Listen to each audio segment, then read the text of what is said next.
Voy a seguir barriendo yo. Estás barriendo vos, no voy a seguir barriendo. Che, chica, ¿quiere que la filme? No. Uy, ya. Ya saben que estoy filmando, ¿no? No. Pero ya lo hiciste, estúpida. Una bólida, sos una bólida. Sos una bólida. No puedes ser más bólida. Vamos a ver los papeles. Tiempo.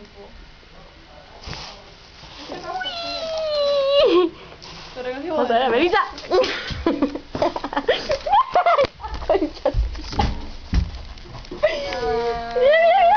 ¿Tienes el...? ¡Ay, no, boludo!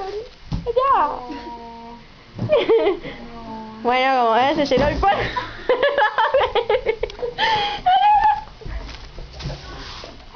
Vamos a ver a Melissa antes de los papeles y... ¡No!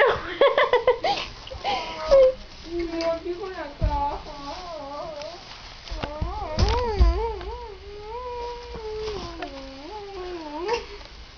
Son efectos, chicas. Vení. Tira esta cámara, tira esta cámara. Toma. Vení.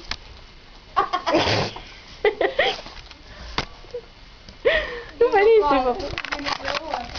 ¿Sabes qué voy a hacer con esto? ¿Sabes qué voy a hacer con esto? Con las cosas para la ropa que yo me traje una. Yo me traje una de estas. De las cosas para la ropa. Ay, mirá. Hola. Uy. Dame que te quiero. Vení, dame, mira, yo tengo.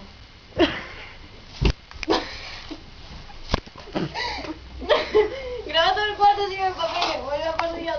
Bueno, pero te estaba hablando de estas pastillitas. Esas pastillitas son asesinas. Pues yo me traigo una pensando porque me dijeron que era para la garganta. Pero en realidad nada que ver, ¿entendés? Pero era para poder parar de tiro. Mira.